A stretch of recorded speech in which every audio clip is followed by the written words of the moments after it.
Oke, halo, jumpa lagi di Bias, Bicara Santai Radar Jogja Channel. Kali ini kita akan berbicara beda dengan episode-episode sebelumnya. Tentu saja kita akan berbicara agak sensitif ya? agak sensitif, agak dalam tanda kutip agak dewasa nih kayaknya, ya toh? Agak dewasa karena kita akan membahas Siskai.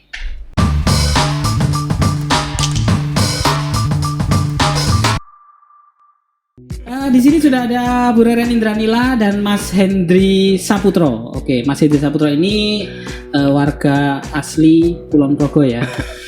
Berikut juga Bu Reren, warga asli Kulon Progo yang dimana ini warga asli, kalau ini pribumi. Kalau saya pendatang. Oke, pendatang. tapi KTP Kulon Progo kan? Lahir di Kulon Progo juga kan? Dan uniknya di sini bahwa kejadian booming Siskai itu ada di YIA Kulon Progo. Nah, banyak media, medsos, website ataupun koran membahas soal Siskai. Ya, padahal Siskai itu kejadiannya sebenarnya dalam masa perekamannya itu bulan-bulan lalu. Kalau nggak salah sekitar Juli dan baru booming di bulan Desember ini.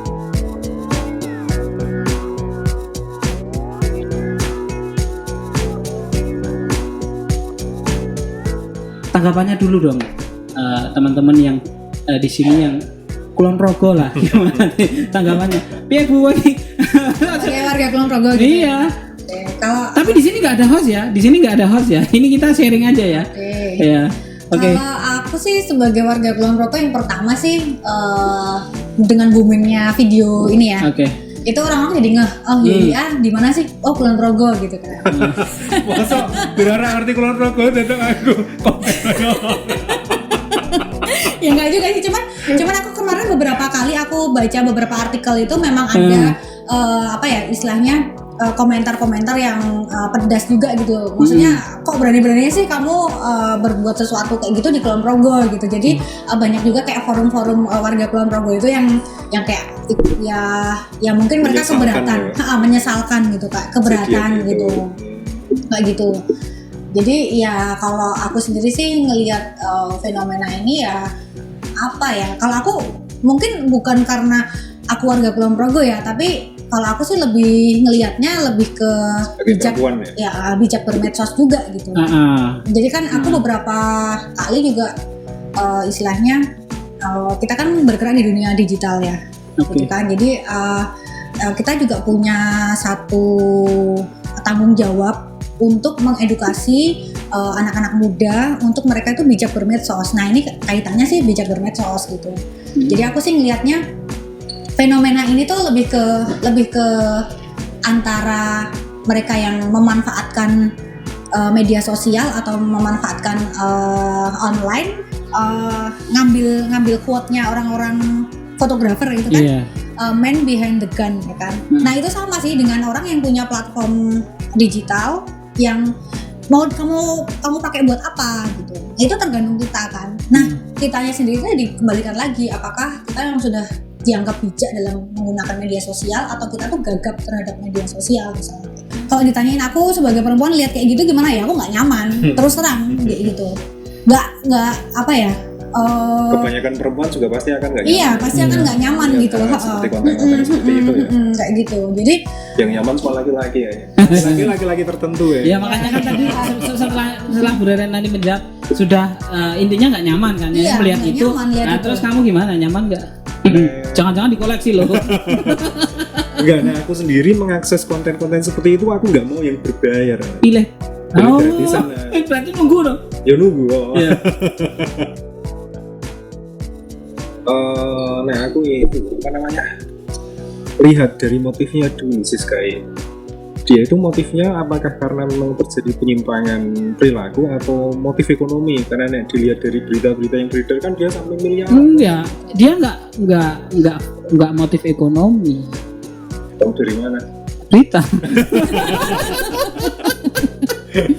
Gak tahu juga loh. Iya. Miliaran loh nih di penghasilannya. 1 tahun 1,75 miliar. Iya betul. Nah kemudian dari penyimpangan perilaku itu harus melalui kajian yang panjang ya, karena bisa terjadi banyak sekali aspek. Nah, dilihat kenapa bisa orang seperti itu bisa melakukan hal yang cukup tidak biasa seperti itu. Mungkin karena pernah terjadi di masa lalu dia pernah menjadi korban pelecehan seksual. Bisa, sangat bisa. Dan mungkin bisa mengalami traumatis tertentu.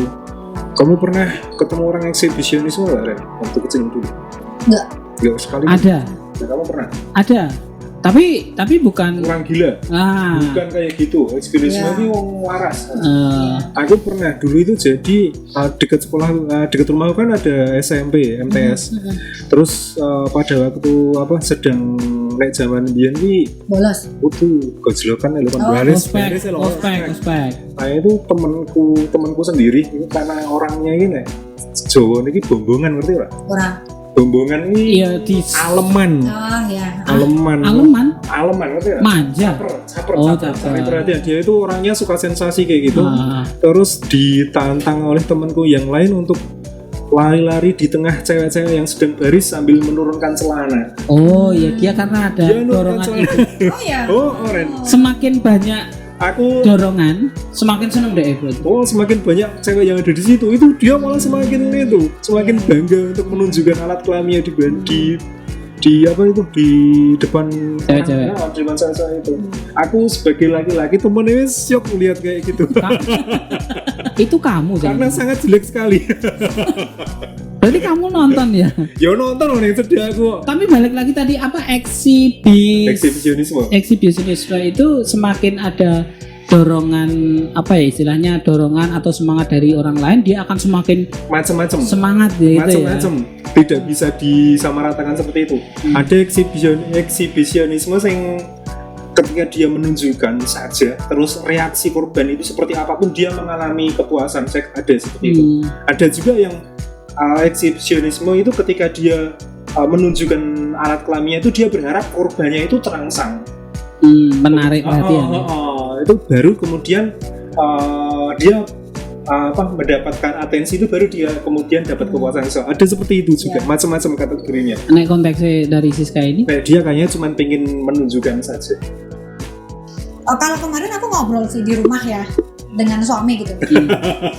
Ya nggak usah diketawain ngapain, boleh aja. Iya kan, maksudku. Masa suami istri ngobrolin konten-konten selone. Enggak. Ya aku Maksudnya di mana gitu kan? Di sini tuh jangan sok bersih ya, Kang. Aku ora bersih yo. Di sini tuh jangan sok bersih. Aku bayangke konten obrolannya gitu. Diskusi toh itu menambah satu keharmonisan keluarga. Enggak, jadi kan suamiku nanya, loh kok jadi tersangka, kenapa ditangkap, yang dirugikan siapa? Ya. Dia tanya yang dirugikan siapa sih? Betul.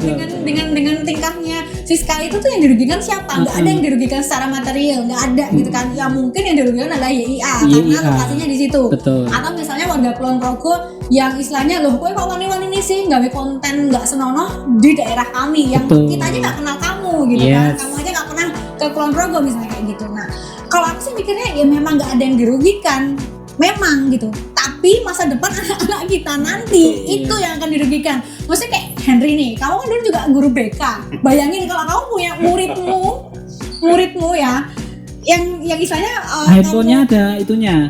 Nggak usah handphonenya. Kalau handphonenya mungkin dia masih bisa memberikan jangan kamu jangan gini. Padahal gitu, di handphonenya aku BK sendiri gitu. Atau malah di belakang nanti sini dikirim gitu, kacau sekali kamu ya. Tapi bayangkan kalau muridmu sendiri itu yang melakukan itu gitu, kamu sebagai guru BK gimana? Yo karena masih ini. Itu jadi. Ya itu benar itu. Jadi ketika nek muridmu sendiri itu harus piye menyikapi seperti itu menyikapinya.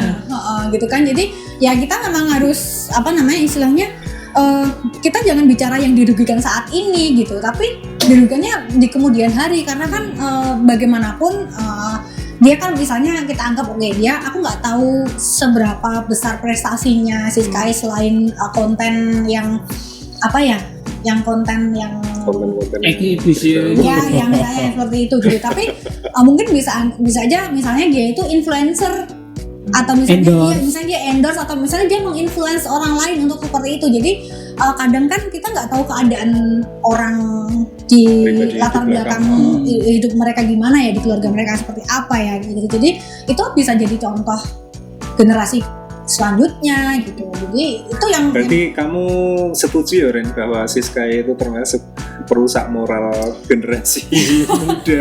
apa ya? Kalau ada anggapan seperti itu loh. Ya tapi tetap iya Kalau aku sih aku kembalikan lagi ya. Maksudnya gini. ke penikmat.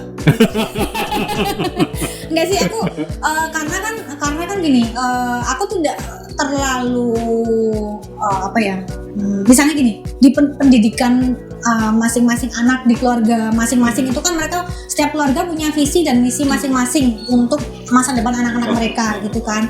Nah, aku nggak tahu apakah obrolan tentang sex education di keluarga mereka itu berjalan baik atau enggak gitu. Kalau memang sex education di keluarga masing-masing itu berjalan baik, si orang tua bisa memberikan istilahnya insight bahwa ini seks bebas, ini apa gitu. Aku yakin orang generasi ke depan yang melihat konten seperti itu dia Tidak perlu langsung bisa, khawatir ya. nah tidak perlu khawatir, mereka bisa langsung memilah, oh ini buruk, oh ini enggak gitu. Nah, cuman aku nggak tahu apakah semua keluarga itu memberikan sex education ke anak-anak mereka di keluarga mereka saat ini. Nah itu yang Apa ya Ren pendapatmu Ren? Kok gue semakin dewasa mas saya? Iya.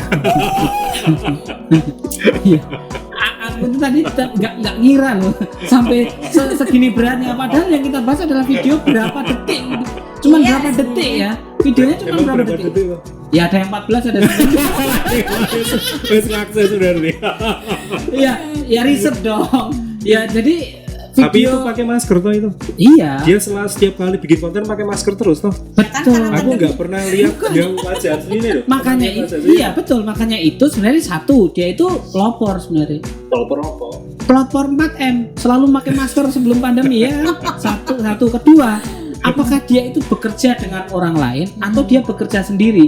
Kalau dia bekerja sendiri, dia males ngedak ngenai emoticon setiap ngedit videonya. Ya mending langsung pakai masker ya. ya. Berarti kan kemungkinan dia kerja sendiri. kerja sendiri. Dan Oke. konten-kontennya juga tidak begitu artistik kok. Iya. Tapi pernah juga melibatkan itu loh Ren. Apa influencer? Bukan, dia itu. Ojol. Nah, aku arah nyebut gue rawani aku. Ojol. Ayo, kayak konten apa natural ya? Apa beneran loh maksudnya? Natural. Kenapa kita jadi bahas itu ya? Kenapa bisa terjadi seperti yang dikatakan Reren tadi ya, terus orang produksi konten kok bisa memproduksi konten-konten seperti itu mungkin karena ini ya kita apa namanya industri digital kita kan sudah sangat Iya.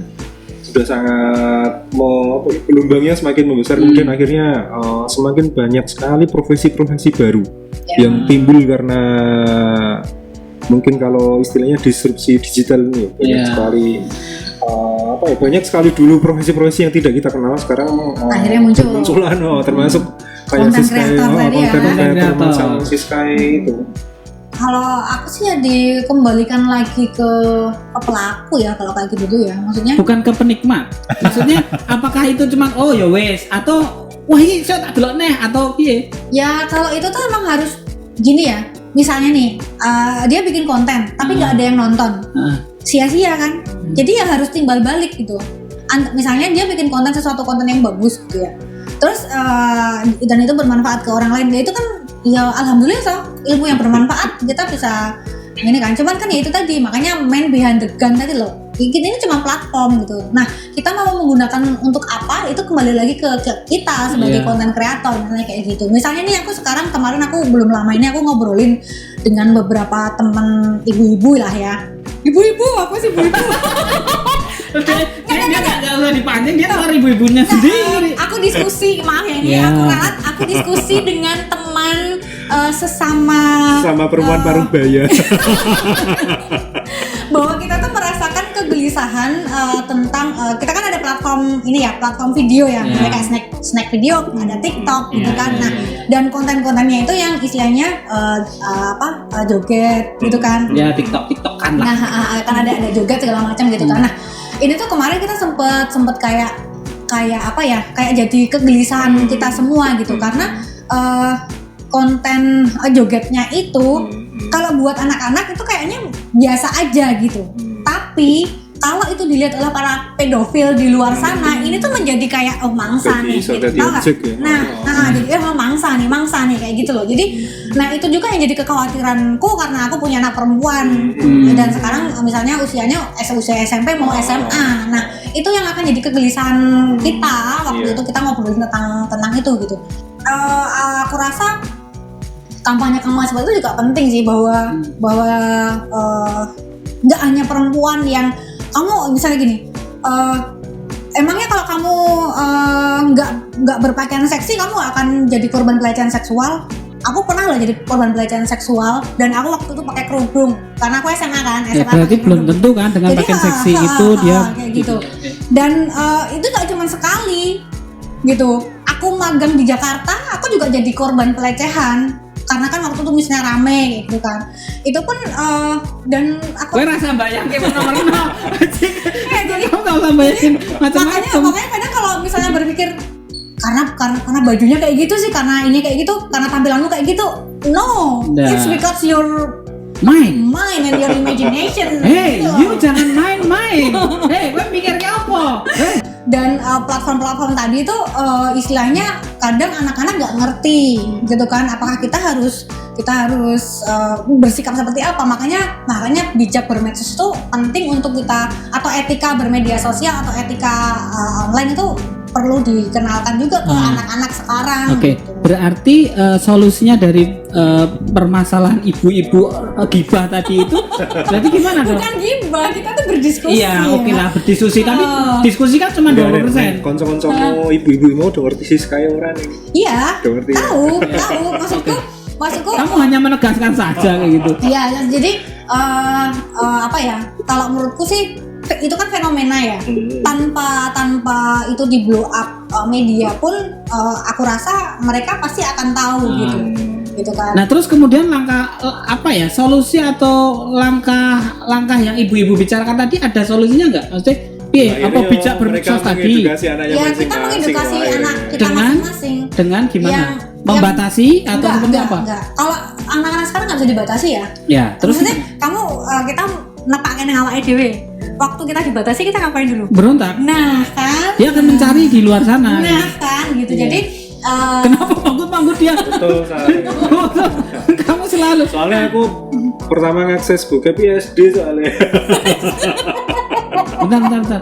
Kalau SD dia berarti kan tahun 90 sekian. Dia masih CD kayak. Masih CD dan itu bukan sewa. CD, kaset malahan. Kaset Video. Oh iya video. Video yang diputar pakai spidol itu terus dimasukkan gitu kan. Diganggu player namanya? Iya. Tapi rusak sekali kamu ya. Iya, rusak sekali ya. Ya kalau tadi ditanyain solusinya apa? Mungkin kalau aku ya lebih ke masing-masing. Edukasi masing-masing di keluarga masing-masing gitu. Maksudnya karena setiap keluarga itu ya tadi aku bilang ya punya visi dan misi sendiri-sendiri. Mungkin visiku dan visinya Henry sebagai keluarga yang punya anak remaja mungkin beda gitu kan. Nah, tapi yang harus digarisbawahi adalah aku rasa KESPRO ya kalau sekarang ya. KESPRO atau sex education itu perlu kita kenalkan ke anak-anak gitu. Gak melulu tentang ya kan sex education nggak selalu berhubungan dengan hubungan seks kan gitu, tapi bagaimana proteksi si anak. Aku dari anakku SD itu kita sudah sampaikan bahwa tidak boleh ada yang menyentuh tubuh kamu selain kamu sendiri. Bahkan orang tua mandiin mau kamu. No. Maksudnya gini, di usia SD ya. Iya, usia SD. Aku SD sih, usia anakku SD. Nah, bentar. Ini belum selesai. Jadi yang boleh memegang tubuh yang alat vital itu nggak boleh selain kamu sendiri. Yes. Ayahmu, ibumu itu kalau misalnya memang karena kan kita nggak akan pernah tahu gitu kan. Ya proteksi gitu. Kita memprotek anak-anak kita. Jadi kita mengasih tahu bahwa siapa sih yang boleh melihat atau memegang bagian tubuh anak gitu. Kita si anak juga harus dikasih tahu gitu. Kalau nggak dikasih tahu dia nggak akan tahu. Saya nggak tahu Dulu waktu aku kecil nggak dikasih tahu kayak gini. Mungkin Siskay juga nggak dapat seperti ini ya dari keluarganya dulu. Nggak tahu juga ya. Nanti katanya kan, Bo. Nah, kayak gitu. Ya memang setiap keluarga punya masing-masing ya. Mungkin ada yang peduli. Zamannya Dinda ini orang-orang Nggak ada. Iya. Nah, tapi zaman kita dulu kita terproteksi dari informasi ya. Karena media sosial bareng. Jadi kalau sekarang kan orang tuh kan gampang mau cari apa aja tinggal googling bisa gitu kan. Nah, yang di googling apa? Itu kan yang jadi pertanyaan, apa yang kamu googling gitu. Oke nih, jadi kesimpulannya apa ini dari obrolan kita ini? Ya kesimpulannya ya kita. Terus kayak omongan Reren kayak Iya, kesimpulannya adalah tadi bahwa kita harus bijak bermedsos ya. Soal fenomena Siskay itu tidak bisa dielakkan kan berarti. Dan mungkin di masa depan akan banyak Siskay yang lain. Pasti ya akan ada Siskay yang lain dan kita harus memprotek keluarga kita. Jadi gimana closing statementnya Bu Reren atau Mas Hendri? Jadi begini, kalau saya sebagai seorang netizen kita harus pinter-pinter untuk bisa mengendalikan. Ya setiap orang punya self control masing-masing. Kita akan mengikuti konten seperti apa, kita pengen mengakses konten seperti apa, tinggal kita sendiri yang menentukan. Kemudian kita ingin membangun citra kita ingin membangun pribadi kita seperti apa, itu kan juga referensinya juga bisa kita dapatkan dari konten-konten yang ada di media sosial. Nah, itu kita sendiri yang menentukan. Iya, teknologi berkembang. Teknologi berkembang tergantung kita mau itu dimanfaat dengan baik atau buruk gitu kan. Oke, udah? Enggak ada. Harus. Iya, enggak usah ada, cuma dijawab dulu tadi tuh. Kalau aku sih mungkin ya pertama sama SD ya.